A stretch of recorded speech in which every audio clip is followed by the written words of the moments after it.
열왕기상 11장의 마지막 절인 43절을 한번 볼까요? 솔로몬이 그의 조성들과 함께 잠에 그의 아버지 다윗의 성읍에 장사되고 그의 아들 르호보암이 대신하여 왕이 되니라. 열왕기상 11장의 마지막 절은 솔로몬의 죽음을 이야기하고 있습니다. 화려하게 역사의 무대에 등장했던 솔로몬이 나이가 들었을 때 1000명이나 되는 자기의 부인들에 의해서 하나님을 버리고 이방신을 섬기게 되면서부터 온갖 어려움을 겪었었죠. 전혀 예상하지 못했던 인물들이 여기저기서 튀어나와 솔로몬을 대적하게 되었고, 그 대적들은 솔로몬은 알지 못했으나 하나님께서 준비하신, 하나님께서 그들을 직접 일으키신 그런 존재였다고 성경은 기록하고 있습니다. 이 말의 의미는 하나님께서 직접 솔로몬의 대적이 되셨다는 겁니다. 솔로몬의 노년에 솔로몬의 대적이 일어났는데 그게 바로 하나님께서 준비하신 작품이라는 것이죠. 그렇게 하나님의 온갖 사랑을 다 받았던 솔로몬이었지만 하나님께서 직접 그의 대적이 되셨으니 이것을 벗어날 길은 아예 없습니다. 사람이 대적한다 그러면 이겨낼 수 있는 방법이 있겠지만 하나님께서 대적이 되시면 그걸 이겨낼 수가 없습니다. 사람이 어려운 것을 이겨낼 수 있는 것은 어떤 내가 예상한 것에 대해서는 이겨낼 수 있는 방법을 찾을 수 있습니다. 예상했으니까 준비하겠죠. 그러나 예상하지 못한 것들은 우리가 이겨낼 수가 없습니다. 갑자기 닥치는 것을 어떻게 이겨냅니까? 예상치도 못한 것이 훅 들어오는데 그걸 어떻게 이겨냅니까? 우리가 세상을 살면서 가장 어려운 것이 우리의 삶을 예측하지 못한다는 것이고 어떤 어려움과 역경이 올지 전혀 알지 못한다는 것입니다. 미리 알면 다 막을 수 있죠. 저는 제 평생에 폐가 나빠서 폐렴을 2-3번 앓을 거라는 생각을 해본 적이 없었습니다. 어느 날 갑자기 피를 토하는데 새벽에 기도하면서 피를 토하기 시작하는데 제가 제 입에서 피를 토할 거라는 생각을 해본 적이 없습니다. 새벽 기도를 하면서 갑자기 기침이 나서 기침을 콜록콜록 하는데 피가 툭 튀어나오는 겁니다. 손수건을 준비하지 않았기 때문에 갑자기 기침이 나와서 손으로 가렸는데 뭔가가 묻어서 보니까 새벽에 피가 나오는 겁니다. 한 번도 예상하지 못한 피를 토하는 것을 보고서 가슴이 덜컥 내려앉았습니다. 도대체 제가 피를 토할 일이 없거든요. 그런데 그때가 언제냐면 유학을 마치고 돌아와서 임지가 없어가지고 새벽에 작정하고 기도할 때 아닙니까? 새벽에 작정하고 기도하고 있을 때 피를 토했을 때 임지가 없어가지고 기도하는 것, 그 두려움, 그 어려움 속에서도 그것보다는 피를 토한다는 사실이 저를 더 힘들게 했었습니다. 혹시 무슨 중병이 걸린 거 아닌가? 그렇게 첫 번째 폐렴을 앓고 치료를 한 다음에 얼마 지나지 않아서 또 한 번의 폐렴을 또 겪었습니다. 제가 평생에 폐렴을 앓을 거라는 생각을 해본 적이 없죠. 그런데 폐렴만 겪는 줄 알았더니 지금으로부터 약 10년 전에 폐결핵까지 알았습니다. 폐결핵에 걸려서 병원에 갔더니 요즘 우리나라에 폐결핵이 창궐한다고 의사 선생님이 말씀하시더라고요. 사실 여러분, 폐결핵은 못 먹어서 생기는 병입니다. 영양이 좋으면 폐결핵에 걸리지 않습니다. 그러니까 영양이 안 좋은 겁니다. 제 자신이 영양이 안 좋은 겁니다. 그래서 폐결핵을 후진국병이라고 이야기합니다. 그런데 우리나라에 폐결핵 걸리는 사람들이 그렇게 많답니다. 제가 걸리고 보니까 그런 사람들이 얼마나 많은지, 말로만 듣던 폐결핵이 걸릴 거라고 상상이나 했겠습니까? 그런데 이런 일이 일어났습니다. 옛날에는 폐결핵이 걸리면 죽어야 했었습니다. 그나마 요즘은 약이 좋아져서 폐결핵 걸려도 사는데요. 제가 약을 먹어보니까 폐결핵 약을 6개월을 먹었는데 주먹으로 한 주먹을 먹습니다. 11개, 알만 11개. 옛날에는 그보다도 훨씬 더 많이 먹었답니다. 그리고 그렇게 먹어도 죽는 병이 폐결핵이었답니다. 요즘은 의학이 좋아져서 살기는 하지만 제가 먹어보니까 너무 괴롭습니다. 6개월을 약을 먹었습니다. 그걸로 끝이 아니고요. 폐결핵 약의 가장 큰 단점은 가려움증이 동반되는 겁니다. 어느 부위로 가려움증이 올지 모릅니다. 저는 오른쪽 다리로 가려움증이 와가지고 지금도 가려움증 때문에 고생을 하고 있습니다. 10년 지났는데 그 가려움증이 가시지 않았습니다. 자다가 저도 모르게 긁고 안 긁어야지 하면서도 낮에도 긁어야만 하고 그래서 오른쪽 발이 피투성입니다. 어떡합니까? 제가 이겨낼 수 있는 방법이 없는데 여러분 제가 폐결핵 걸릴 거라고 상상이나 했겠습니까? 가려움증을 앓을 거라는 생각을 해본 적이 없습니다. 여러분 미리 예견되면 다 막을 수 있죠. 폐결핵이 올 거다 예견되면 막을 수 있죠. 그러면 먹을 것을 좀 잘 먹고 몸을 좀 보호하고 그렇겠죠. 근데 그게 안 됩니다. 여러분 내가 생각하지도 못한 것들이 훅 들어오면 그걸 막을 길이 없습니다. 어느 날 갑자기 속이 더부룩하고 소화가 되지 않는 겁니다. 그날은 주일이었는데 목사가 주일 오후가 되면 주일 오후 예배를 준비해야 하고 주일 오후 예배를 들어가야 하는데 오후 1시경이 되었는데 갑자기 온몸에서 소화가 안 될 뿐만이 아니라 온몸에서 땀이 비가 오듯이 쏟아지는 겁니다. 저는 그걸 처음 알았습니다. 땀이 비 오듯이 쏟아진다는 걸. 아무것도 없는데 갑자기 땀이 비 오듯이 쏟아지는 겁니다. 숨도 쉬기가 어렵습니다. 점심 먹은 것이 소화가 되지 않나 싶어서 배를 마사지해 주었는데도 전혀 해결되지 않길래 주일 오후 예배를 드리는 대신에 집에 들어가 가지고서 약을 먹고 누워 있었더니 한 30분 지났을까요? 땀도 먹고 숨도 쉬어지고 그러니까 괜찮아지더라고요. 그런데 그 즈음에 제가 맡았던 교구분들 중에서 심장 때문에 시술하신 분들이 몇 분 계셨고 큰 고비를 넘기신 분도 계셨는데 여러분 알고 계시는 의정부에 계시는 박성월 목사님이 그때 심근경색이 와가지고 주일 아침에 새벽에 심근경색이 와가지고 죽을 고비를 넘겼었습니다. 급하게 병원에 가가지고 뚫어가지고 살았거든요. 그거를 들었기도 했었고 교구 식구들이 그런 경험도 있었고 그래서 갑자기 불안한 마음이 들었습니다. 영국에 있을 때부터 가끔 숨을 못 쉬는 때가 있었기 때문에 혹시 나도 심장에 문제가 있는 것은 아닌가. 젊었을 때부터 상당히 높은 고혈압이 항상 있었습니다. 저는 고혈압 약을 먹는 건지도 모르고 그렇게 지냈는데 뒷목이 항상 땡겼었습니다. 젊었을 때부터. 책을 30분만 읽으면 뒷목이 땡겨가지고 강의를 듣다가도 뒷골이 땡겨가지고 계속 뒷목을 마사지 해주고 그랬었습니다. 그래서 신학대학원 다닐 때 우리 같이 공부하시는 전사님 중에 한 분이 야매로 침을 놓으시는 분들이 계셨습니다. 그분이 금침을 맞으면 괜찮다 그래가지고 금침을 목 뒤부터 시작해서 어깨 쪽으로 해가지고 17방인가를 맞았습니다. 금침을 맞으면 좀 괜찮다 그래서 했는데 그걸 맞아봐야 별 효과도 없었습니다. 갑자기 이런 생각이 나서 제가 스스로 발로 걸어서 심장내과를 찾아갔죠.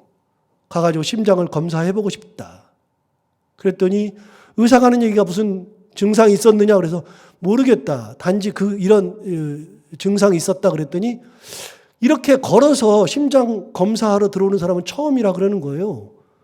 그래서 그냥 검사는 한번 해보자.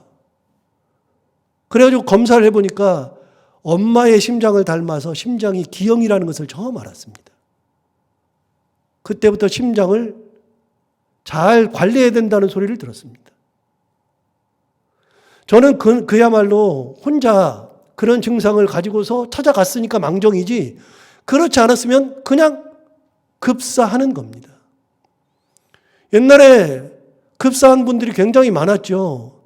남편이 급사하면 꼭 뭐라 그러냐면 부인한테 남편 잡아먹었다 이렇게 얘기했었습니다. 말도 안 되는 얘기인데 그때는 남편 잡아먹었다고 얘기를 했었습니다. 팔자가 박복한 여자라고 말을 했었습니다. 그런데 여러분, 그런 게 아니잖아요. 나도 모르게 그냥 어느 날 갑자기 심장마비가 와서 죽는 겁니다. 심장에 길이 막혀가지고 죽는 거 아닙니까? 세상에 그거를 막을 수 있는 사람이 누가 있습니까? 갑자기 그렇게 오는 것을 누가 막습니까? 심장마비가 오는 것을 누가 막습니까? 미리 예견되면 해결이라도 하는데 예견되지 않은 그런 일은 사람들이 막을 수가 없습니다. 길을 가다가 교통사고를 당하는 것을 여러분 누가 막습니까? 내가 일부러 교통사고를 내는 것도 아니고 당하고 싶은 사람도 없을 텐데 그런데 어느 날 갑자기 교통사고를 당해가지고 큰 사고 가운데 크게 다치거나 죽는 경우가 있습니다. 예기치 않은 것들을 누가 이겨냅니까? 요즘 같은 코로나 시국에는 더욱더 그렇습니다. 어제 보니까 3만 8천 명인가 그러는 것 같아요. 여러분 3만 명이라 그러는데 이제는 무뎌지고 또 무뎌지지 않았습니까? 옛날에는 100명만 돼도 큰일 나는 줄 알았는데 1000명만 되면 하늘이 무너지는 줄 알았는데 10,000명을 넘기더니 이제는 3만 명이 넘었습니다. 저는 그게 너무나도 무섭습니다. 코로나가 너무나도 무섭습니다. 요즘은 유럽 같은 경우는 국경을 개방했습니다. 그래가지고 유럽을 들어갈 때 특히 영국이나 몇 개 국가들은요 들어갈 때 검사 자체도 이제는 안 한답니다. PCR 검사 자체를 안 하고 그냥 여행하게 놔둔다는 겁니다. 왜냐하면 이미 몇십만 명씩 막 나오고 있으니까요. 그 사람 격리해봐야 아무 소용도 없고요. 이제는 감기처럼 앓다가 약 먹고 나으면 된다. 죽는 건 할 수 없다. 이런 식입니다. 그러려면 감기약처럼 코로나 바이러스 약이 보급이 많이 되어 있고 얼마든지 구해야 되잖아요. 우리가 외국에 여행하다가도 감기가 있으면 그냥 약 처방해서 약 먹으면 괜찮습니다. 여행 갈 때 감기약 가지고 가잖아요. 설사약 가지고 가죠. 장 아플 때 먹는 약 가지고 가죠. 비상약을 우리가 다 가지고 갑니다. 그거 싸니까요. 그런데 여러분 코로나 바이러스 지금 약이 나왔는데 그 약 한 알이 90만 원이랍니다. 그 약을 어떻게 먹고 지금 낫는다고요? 그냥 약 먹고 나오면 된다는 겁니다. 요즘 제약사들이 신났죠. 약값이 굉장히 비싸니까요. 부르는 게 값이니까요. 사람들 아픈 거를 이용해가지고서 90만 원씩이나 한 알 하는 그 약을 내니 다른 제약사가 빨리 개발을 해야 약값이 떨어지죠. 그러나 저러나 해도 그래도 약이라도 나오니까 다행이죠. 여러분 코로나 바이러스 걸리는 걸 누가 막습니까? 만약에 밥을 먹다가 옆 사람에 의해서 감염된다 그러면 우리가 그 식당을 안 갈 겁니다. 같이 밥을 안 먹을 겁니다. 그런데 우리는 몰라요. 코로나 바이러스 걸린 사람이 누군지, 어떻게 감염이 될지, 감염되면 어떻게 될지 아무것도 모릅니다. 여러분 예상치 않은 적을 어떻게 막습니까? 아무리 뛰어난 솔로몬이라 할지라도 그가 예상치 못한 적들을 어떻게 막습니까? 그것도 하나님이 내신 적을 어떻게 막습니까? 솔로몬은 똑똑하기로 하면은 지금까지 지구상에서 사는 사람 중에서 가장 똑똑했을 겁니다. 그러나 아무리 똑똑해도 하나님이 대적이 되시면 이길 수 있는 방법이 없습니다. 여러분 세상에는요 적을 만들 수 있어요. 살다 보면 적이 생깁니다. 저도 적이 있고요. 저도 저를 싫어하는 사람이 있고 저도 싫어하는 사람이 있습니다. 그런데 그런 사람들과는 화해할 길도 있고요. 그런 사람을 이겨낼 수도 있습니다. 그러나 하나님이 내 적이 되었을 때는 그걸 이겨낼 수 있는 사람이 아무도 없습니다. 그래서 시편 91편에서는 하나님의 은혜가 얼마나 소중한지를 이야기합니다. 91편 1절부터 쭉 보면 참 은혜된 말씀이 나오는데 91편 1편 2절부터 7절까지의 말씀에 이렇게 말합니다. 나는 여호와를 향하여 말하기를, 하나님을 향해서 이렇게 말한답니다. 그는 나의 피난처요 나의 요새요 내가 의뢰하는 하나님이라 하리니, 하나님을 뭐라고 고백하냐면 하나님은 나의 피난처입니다. 하나님은 나의 요새입니다. 하나님은 내가 의뢰하는 하나님입니다 라고 나는 하나님 얘기할 겁니다. 다윗이 그렇게 얘기한 겁니다. 다윗이. 하나님, 나는 하나님을 내 피난처라고 말할 겁니다. 내 요새라고 말할 겁니다. 내가 의뢰하는 하나님이라고 말할 겁니다. 다윗은요, 하나님이 내 피난처, 요새, 내가 의뢰하는 분이라고 고백하고 싶어 했습니다. 왜요? 하나님이 내 피난처가 되면 되는 거니까요. 하나님이 내 대적자가 아니라 내 피난처가 되면 내 대적자들이 세상에 그렇게 많아도 그 대적자들이 와도 하나님이 나를 숨겨주시면 되는 거니까요. 여러분, 사람의 대적은 능력 있는 사람이면 이겨낼 수 있는데요. 능력 없어도 괜찮습니다. 하나님이 내 힘이 되시면 되는 거니까요. 내가 싸우는 게 아니니까요. 3절에 보면 이렇습니다. 이는 그가 너를 새 사냥꾼의 올무에서와 심한 전염병에서 건지실 것이미로다. 하나님이 어떤 분이냐면 새 사냥꾼의 올무에서 건지시고 심한 전염병에서 건지신다. 새가 올무 있는 걸 어떻게 압니까? 그냥 앉아 있는데 어떻게 해서 먹이가 있어서 들어갔는데 그게 올무라는 겁니다. 그게 올무라는 것을 알면 거기에 들어갈 일이 없지요. 모르니까 그러는 거 아닙니까? 심한 전염병, 그 전염병이 우리가 지금 겪고 있는 거 아닙니까? 시편 91편은 보면 우리가 겪고 있는 상황을 정확하게 얘기합니다. 심한 전염병에서 건지실 것이다. 전염병이 왔을 때 우리는 한 번도 경험해보지 못한 이런 심한 전염병입니다. 그전에도 왔었습니다. 메르스니 사스니 다 왔었잖아요. 그런데 이렇게까지 창궐하지 않았으니까 우리는 몰랐습니다. 전염병이 이렇게 센 건지. 중세시대 때 흑사병으로 죽었습니다. 페스트가 유행했습니다. 페스트가 유행했을 때 페스트를 만들었던 것은 몽골군이었죠.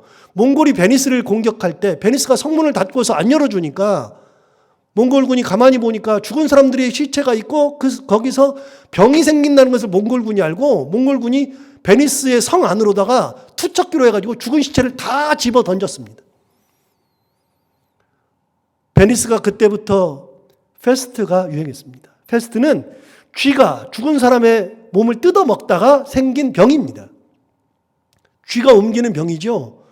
그래서 베니스의 사람들이 페스트에 걸렸고 그 병이 유럽으로 전체로 다 퍼져가지고 유럽 사람들의 놀랍게도 3분의 1이 죽었다는 거 아닙니까? 당대는 약도 없었으니까요. 중세시대 때 그런 일이 있었고요. 1910년대에는 스페인 독감이 유행했었습니다. 스페인 독감은 지금보다도 많은 사람들을 죽였습니다. 훨씬 많은 사람을 죽였습니다. 1910년대에는 살았던 사람들이 없었으니까요. 그러니까 우리는 몰랐죠. 그런데 지금 살아보니까 그렇습니다. 심한 전염병이 어떤 건지, 하나님이 심한 전염병에서 건지시는 것이 무엇인지 이제는 알잖아요. 여러분, 하나님께서 건져주셔야 되는 것이고 하나님께서 지켜주셔야 되는 것이지 사람이 잘한다고 되는 것 아니잖아요. 우리도 할 수 있는 만큼만 하는 것이지 하나님께서 지켜주시고 하나님께서 인도하셔야만 되는 거죠. 여러분, 우리가 겪고 있는 이 코로나 바이러스를 통해서 우리는 정확하게 이해하고 있습니다. 심한 전염병이 무엇인지. 여러분, 심한 전염병에 걸리지 않는 것도 하나님의 은혜요. 심한 전염병에 걸렸다가 하나님께서 낫게 해주신 것도 은혜요. 지키시는 것이 은혜인 거죠. 이제는요, 제 주변에도 코로나 걸리는 사람들이 굉장히 많아요. 엊그저께 들은 얘기인데 고향에 갔다가 친구를 만났더니 제가 다니던 교회의 담임 목사님, 지금은 그 교회를 그만두셨는데 그분이 코로나 바이러스 걸려가지고서 이틀 만에 죽었답니다. 여러분, 코로나 바이러스는 목사도 피해가지 않습니다. 목사도 걸리면 죽는 겁니다. 목사라고 별 수 있습니까? 그냥 죽는 거죠. 저는 기저질환이 있기 때문에 저 같은 사람들은 걸리면 거의 100% 죽는다고 생각하기 때문에, 물론 살 수 있습니다만 그렇기 때문에 너무나도 무서워요. 그래서 다윗이 얘기하는 겁니다. 심한 전염병에서 건지실 것이미로다. 4절을 보면 이렇습니다.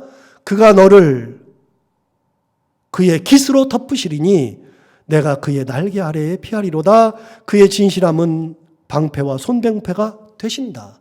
여러분, 하나님께서 우리를 깃으로 덮으신다는 겁니다. 여러분, 깃으로 덮는다는 것은 새를 생각해 보면 딱 맞습니다. 새가 자기 새끼를 보호할 때 깃으로 딱 보호하죠. 그러면 추위로부터 막아주고, 더위로부터 막아주고, 다른 것들로부터 막아주고, 그 어린 아이들을, 어린 새끼들을 보호하는 것이 어미새의 깃이죠. 하나님께서 그렇게 깃으로 덮어주신다. 5절 볼까요? 너는 밤에 찾아오는 공포와 낮에 날아드는 화살과 어두울 때 퍼지는 전염병과 밝을 때 닥쳐오는 재앙을 두려워하지 아니하리라. 4개 얘기했습니다. 밤에 찾아오는 공포, 낮에 날아드는 화살. 여러분, 밤에 갑자기 무서움이 확 생기면 대책이 없습니다. 여러분, 저는 공황장애 앓는 사람을 몇 번 만나봤는데요. 우울증 앓는 사람도 꽤 많이 만나봤죠. 그게 왜 생기는지도 몰라요. 어느 날 갑자기 확 생기는 겁니다. 여러분, 밤에 찾아오는 그 공포가 오는 순간에 해답이 없습니다. 낮에 날아드는 화살, 전쟁터에 있었던 다윗은요, 화살이 얼마나 무서운지를 잘 알아요. 여러분, 화살이 저 사람이 쏘는 걸 뻔히 아는데도 화살이 딱 활에서 떠나는 순간에 피하려고 해도 그냥 맞는 겁니다. 이거는 1초도 안 걸립니다. 그냥 와서 맞는 겁니다. 내가 막을 수 있습니까? 없죠. 어두울 때 펴지는 전염병과 밝을 때 닥쳐오는 재앙을 두려워하지 아니하리로다. 하나님께서 함께해 주셔야만 된다는 겁니다. 7절, 1000명이 내 왼편에서 10,000명이 내 오른편에서 엎드러지나 이 재앙이 내게 가까이 하지 못하리로다. 1000명이 내 왼편에서 쓰러져요. 여러분, 1000명이 죽는데 내가 안 죽는 건 희한한 거 아닙니까? 10,000명이 다 쓰러지는데, 엎드러지는데, 그런데 내가 안 쓰러지는 거 대단한 거 아닙니까? 왜요? 하나님께서 나를 보호하고 계시니까. 여러분, 기억해야 됩니다. 하나님이 우리의 대적이 되면 안 됩니다. 솔로몬은요, 사람들은 대적할 수가 없었습니다. 그런데 누가 솔로몬의 대적이 되었는가 하면 하나님이 직접 솔로몬의 대적이 되었습니다.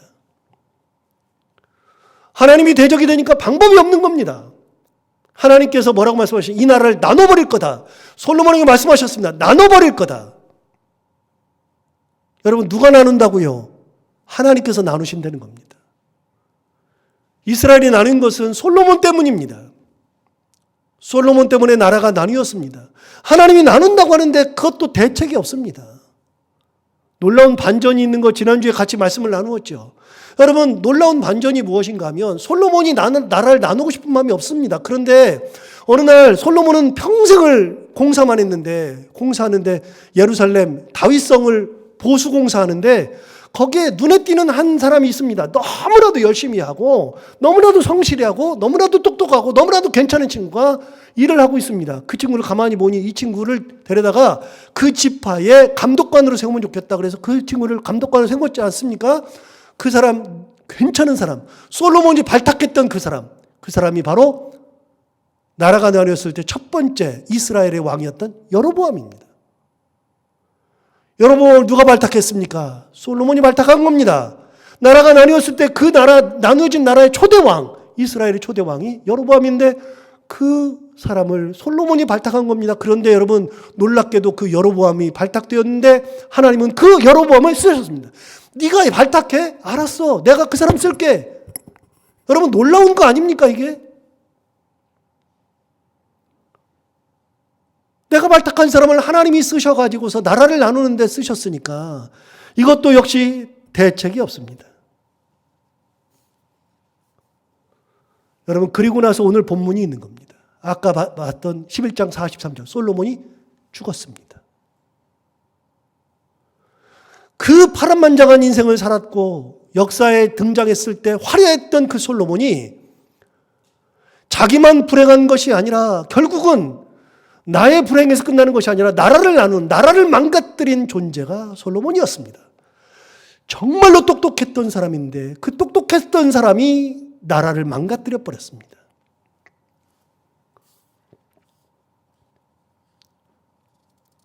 솔로몬의 인생을 돌이켜보면 뭘 했나 싶었습니다. 제가 생각할 때는요, 솔로몬은 다윗보다도 더 훌륭한 왕이 될 수 있었습니다.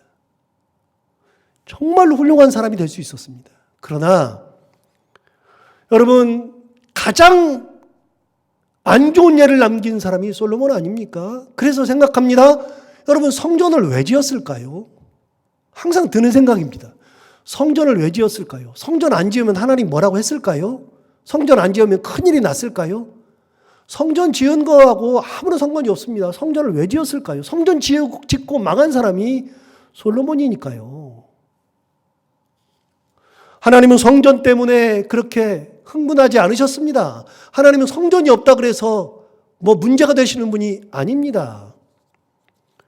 오히려 그 화려하고 아름다운 성전을 버린다고 하셨고 실제로 하나님은 성전을 버렸습니다. 머리가 좋아서 주변국들과 결혼 동맹을 맺음으로 해서 어느 나라도 침략하지 못하도록 만들었던 그 솔로몬의 머리를 하나님께서 그대로 다 꺾어버렸습니다. 생각하지 못한 방법으로 적들을 만들어냈으니까요. 드는 생각입니다. 머리가 좋으면 뭐 할까요? 성전 지으면 뭐 할까요? 도대체 솔로몬이 한 일이 무엇일까요?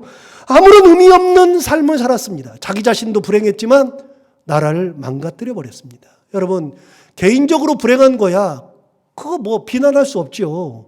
개인적으로 하나님 떠난 것을 뭐라고 비난할 수 있겠습니까? 자기가 선택한 거니까요. 자기가 망가지는 거니까요. 그런데 개인적인 불행에서 끝나는 것이 아니라, 개인적인 저주에서 끝나는 것이 아니라 그것이 나라의 불행과 나라의 저주로 연결되어 버렸습니다. 가만히 설교를 준비하다 보니까 이런 예가 생각났습니다. 제가 만약에 하나님의 말씀을 버리고 딴짓을 했다. 그래가지고 제가 담임 목사를 하면서 딴짓을 했다. 만약에 뭐 여자를 뭐 어떻게 했다. 뭐 돈을 크게 해먹었다. 교회를 시험에 빠뜨리겠다. 그래 여러분, 제가 불행해지는 것은 당연한 겁니다. 제가 선택한 거니까. 제 신앙이 그런 거니까요. 그걸로 끝나면 상관없습니다. 그런데 제가 지금까지 보니까요, 목사가 그런 교회는 파탄납니다. 교회가 망가져 버립니다. 하나님께서 목사를 왜 세웠습니까? 교회를 세우라고 세우신 거 아닙니까? 성도를 성도답게 만들라고 세우신 거 아닙니까? 성도를 하나님의 말씀으로 세우라고 목사를 세우신 거 아닙니까? 그럼 목사의 역할은 하나님의 말씀을 받아서 교회를 세우고 성도를 세우고 교회를 행복하게 하고 하나님의 은혜를 세우는데 사용되는 것이 목사인데, 그 목사가 교회를 파탄낸다? 성도들이 불행해진다? 자기 혼자 저주받는 건 상관없는데 교회가 저주받습니다. 거기서 끝나는 것이 아니고요, 가정이 파탄납니다. 가정이 완전히 망가져 버립니다. 여러분, 저 하나 불행한 건 상관이 없는데 자식들이 불행해지고 아내가 불행해지고 그 가족이 불행해지고 그 가족의 양가가 다 불행해지는 겁니다. 여러분, 솔로몬은 머리가 너무 좋았는데 하나님의 말씀대로 살지 않다가 완벽하게 불행해진 인생을 사는 겁니다.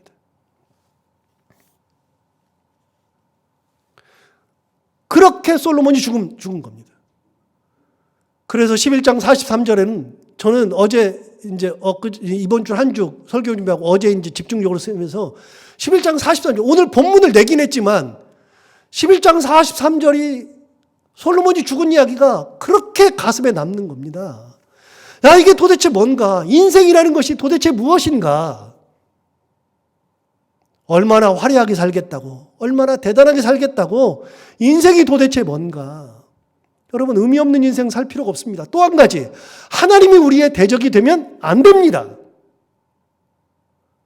사람이 대적되는 것은 그럴 수 있는데요, 하나님이 우리의 대적이 되셔서는 안 됩니다. 그거는요, 방법이 없습니다. 하나의 방법. 하나님께서 나라를 나누겠다 그랬으니까 나눠버린 겁니다. 솔로몬 죽자마자 바로 나눈 겁니다. 그것도 하나님 말씀인 겁니다. 너 때는 안 나눈다. 너 때는 나누지 않고 네 아들 때에 나눌 거다. 하나님 말씀대로 아들 때 르호보암이 왕이 되었을 때 나눈 겁니다. 그래서 오늘 본문이 르호보암이 왕이 되어서 나라가 나누어지는 얘기 아닙니까? 자, 어떻게 나누나 한번 볼까요? 12장 1절을 보면 르호보암이 세겜으로 갔으니 이는 온 이스라엘이 그를 왕으로 삼고자 하여 세겜에 이르렀음이더라. 우리가 잘 모르는 게 하나 있는데요, 여러분, 이스라엘의 전통에 의하면 왕이 세워지면 왕이 나는 왕이야 그러고 끝나는 게 아니고요. 이스라엘 전통은요. 왕이 딱 서면 그 왕을 12지파의 장들이 인정해 줘야 됩니다. 인정해. 우리가 왕을 왕으로 섬길 겁니다. 왕은 우리의 왕입니다라고 12지파가 인정해 줘야 됩니다. 대표적으로 언제 그랬습니까? 다윗 때 그랬습니다. 다윗이 왕이 되지 못했습니다. 사울이 죽었다 그래서 왕이 되지 못했습니다. 사울의 아들인 이스보셋은 사울의 뒤를 이어서 이미 왕이 됐습니다. 7년 동안 왕을 했었습니다. 다윗은 유다의 왕에 불과했습니다. 유다 지파의 왕. 나머지 11지파는요. 전부 다 이스보셋을 왕으로 창립했습니다. 11지파가. 그런데 훗날 이스보셋이 죽고 나서 그 11지파의 지파장들이 찾아와서 장로들이 찾아와서 다윗에게 우리의 왕이 되어 주십시오. 그래서 왕이 된 겁니다. 12지파 이스라엘 전체 왕이 된 겁니다. 원래 이스라엘은 우리가 잘 모르는 게 있는데 왕이 되었을 때 당신이 왕입니다. 그냥 내가 왕입니다. 그럼 끝이 아니라 지파의 장들이 왕으로 세워줘야 됩니다. 인정해줘야 됩니다. 오늘 본문에 나오잖아요. 1절 다시 볼까요? 르호보암이 세겜으로 갔으니 이는 온 이스라엘이 그를 왕으로 삼고자 하여 세겜에 이르렀습니다. 12지파가 왕으로 이제 세워줄 겁니다. 그들이 인정해줘야 하죠. 그러면서 12지파의 장들이 그 사람들이 조건을 내걸었습니다. 4절을 보실까요? 왕의 아버지가 우리의 멍에를 무겁게 하였으나 왕은 이제 왕의 아버지가 우리에게 시킨 고역과 매운 무거운 멍에를 가볍게 하소서. 그리하시면 우리가 왕을 섬기겠나이다. 그들의 요구는 단순했습니다. 르호보암의 아버지였던 솔로몬이 지난번에 말씀드린 것처럼 성경에 나오는 건축 그럼 둘이 생각나야 된다 그랬죠. 첫 번째는 솔로몬, 두 번째는 헤롯 대왕. 여러분 그 정도는 알면 좋습니다. 솔로몬과 헤롯은요 성경에서 건축으로 굉장히 유명한 사람입니다. 솔로몬은 왕이 되어서부터 죽을 때까지 건축만 했습니다. 그러니까 40년 동안을 국가공사를 하니까요. 지파에서 계속 사람들이 동원되는 겁니다. 국가공사에 다 동원되니까요. 개인의 삶이 없습니다. 계속 공사만 하니까요. 그러니까 이 사람들이 생각은 뭐냐. 당신의 아버지가 우리에게 매운 게 너무나 크니까 이걸 조금만 줄여주십시오. 이것만 조금만 줄여주면 우리가 왕으로 섬기겠습니다. 그럼 되잖아요. 공사를 조금만 줄여주면 되잖아요. 항상 드는 생각인데요. 여러분 공사를 꼭 해야 돼요? 솔로몬처럼 공사를 해야지 위대한 왕이 되는 거예요? 전혀 안 해도 되거든요. 그런데 굳이 공사를 해야 돼요? 그럼 우리에게 조금 고역을 조금만 줄여주십시오. 그러면 그렇게 하면 되잖아요. 그런데 르호보암의 마음이 그게 아니었습니다. 3일 후에 내가 대답한다. 3일 있다가 다시 만나자. 그래놓고서 두 부류의 사람들에게 고언을 들었습니다. 첫 번째는 솔로몬을 섬겼던 노인들. 두 번째는 내가 왕이 되었을 때 내가 세운 나랑 같이 자란 소년들, 지금 내 신하들. 이 두 부류의 사람들에게 고언을 들었습니다. 그랬더니 첫 번째 고언을 했던 사람들이 솔로몬 시대에 섬겼던 노인들, 이제는 은퇴한 분들, 그분들의 고언이 이렇습니다. 7절을 보시면 대답하여 이르되 왕이 만일 오늘 이 백성을 섬기는 자가 되어 그들을 섬기고 좋은 말로 대답하여 이르시면 그들이 영원히 왕의 종이 되리이다. 여러분 이 노인들의 이야기를 잘 들어보세요. 다시 보세요. 만일 오늘 이 백성을 섬기는 자가 되어서 그들을 섬기고 좋은 말로 대답하면 여러분 그 노인들의 답은 뭐냐면요. 당신이 왕이지만 섬기는 자가 되어야 된다. 굉장히 중요한 답입니다. 왕으로서 군림하는 것이 아니라 왕이니까 섬기는 자가 되고 좋은 말로 대답하면 그들은 영원히 왕의 종이 될 겁니다. 그러니까 그들의 말을 들어주십시오. 겸손하게 해주십시오. 이게 답이죠. 그런데 자기의 신하, 같이 자란 소년들은 이렇게 대답합니다. 10절과 11절을 볼까요?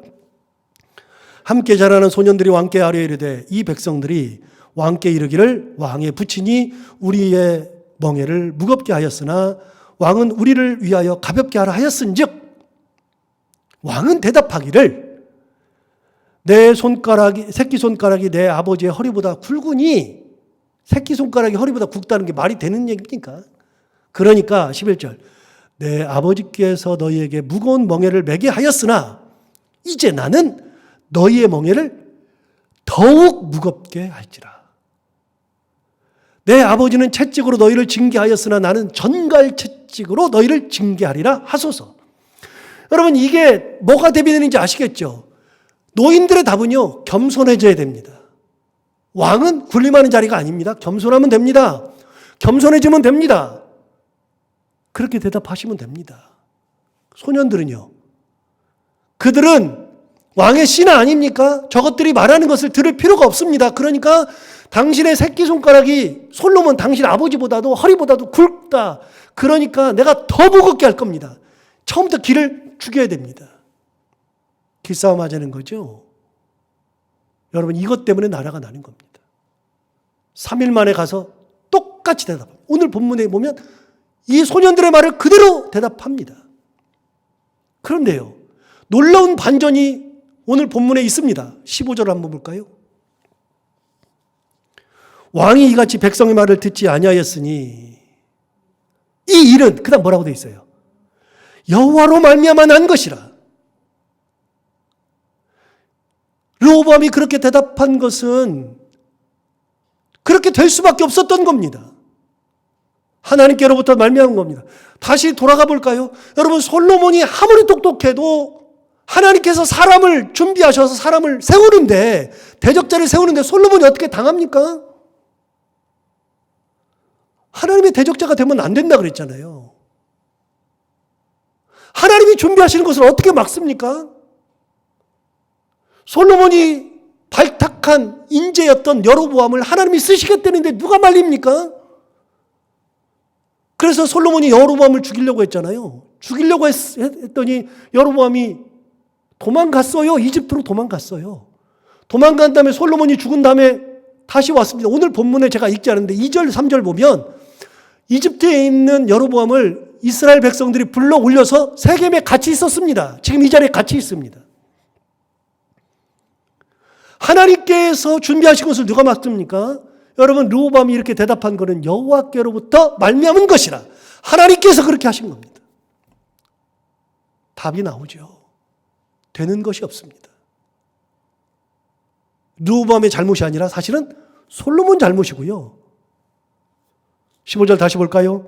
왕이 이같이 백성의 말을 듣지 아니하였으니 이 일은 여호와께로 말미암아 난 것이라. 이 말씀이 얼마나 제 눈에 확 들어오는지. 여호와께로 말미암아 난 것이라.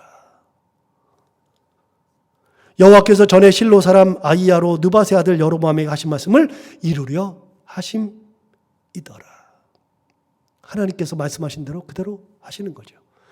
설교를 마치면서 제가 설교 준비를 끝내면서 하나님을 대적하면 답이 없구나. 하나님이 대적자 되시면 답이 없는 거구나. 하나님께서 나의 다윗이 얘기한 것처럼 나의 피난처요, 요새요, 의뢰하는 하나님이 되어야지 하나님이 나의 대적자가 되면 답이 없구나라는 것을 하면서 설교를 마치려고 하면서 이런 생각이 들었습니다. 르호보암이 그 3일 사이에 노인들의 말을 들었다면 얼마나 좋았을까. 그런 말도 생각도 들었지만 한 가지 더, 그것보다도 더 본질적인 질문. 그 3일 사이에 왜 하나님께 묻지 않지? 아무리 하나님께서 정하셨다 할지라도 왜 하나님께 묻지 않지? 왜 사람들의 말을 들으려고 하지? 하나님께서 낸 것이므로 하나님께서 철회하실 수 있을 텐데 하나님의 대적자가 아니라 다윗과 같은 마음으로 하나님 앞에 가서 하나님은 나의 피난처입니다. 하나님 나 요새입니다. 하나님은 내가 하나님을 의뢰하는 하나님입니다. 나는 하나님밖에 없습니다. 하나님의 말씀만 순종합니다. 라고 하지 않지. 만약에 그랬다면 어땠을까? 왜 이 본문에는 하나님이 등장하지 않을까? 여러분 뭘 하기 전에 사람의 말을 듣는 게 아니라 하나님의 말씀이 먼저요. 은혜가 먼저인 건 다 알 텐데 왜 하나님께 묻지 않을까? 이미 하나님께서 정하셨으니까 그렇게 하시는 것은 맞겠지만 왜 묻지 않을까? 물었다면 뭐가 달라졌을까? 저는 물었다면 하나님께서 정하신 거니까 나누기는 하셨을 텐데 르호보암 시대는 안 나눴을 수도 있겠다. 내 대해서는 안 나눌 수도 있겠다. 하나님의 은혜 가운데 다시 회복될 수도 있겠다. 여러분, 하나님이 우리의 대적자가 되면 안 됩니다. 하나님이 내 편이셔야죠. 하나님이 나를 깃으로 덮으셔야죠. 아무리 큰 어려움이 있어도요, 아무리 큰 고난이 있어도요, 하나님 앞에 무릎 꿇고 기도할 때는 하나님도 답이 없습니다. 야, 너 무릎 꿇고 기도하니? 하나님 그러신다니까요. 하나님의 은혜 가운데 살고 하나님이 내 대적자가 아니라 하나님 내 피난처요 요새요 의뢰하는 하나님이 되었을 때 우리 인생이 은혜 가운데 살 수 있다는 거 다시 한번 생각하면서 그 하나님 붙들고 살아가는 우리 모두가 되기를 바랍니다. 기도하겠습니다. 하나님 아버지 감사합니다. 오늘도 귀한 말씀으로 우리를 깨우치셔서 감사합니다. 그 화려한 솔로몬이 이렇게 갑니다. 도대체 뭘 했는지, 왜 성전을 지었는지, 머리가 좋으면 뭐한지 별로 의미 없는 건데 그걸 가지고서 살았던 솔로몬, 하나님 아버지께서 대적되시니 아무것도 아닌 인생이 되어버렸습니다. 다윗이 고백하는 것처럼 하나님이 나의 피난처요, 나의 요새요, 나의 의뢰하는 하나님이라 그렇게 고백하는 저희들 되게 하여 주옵시고 어느 순간에라도 하나님의 말씀을 의지하며 기도하며 하나님 앞에 부복하며 살아가는 저희들이 되게 하여 주옵소서. 예수님 이름으로 기도하옵나이다. 아멘.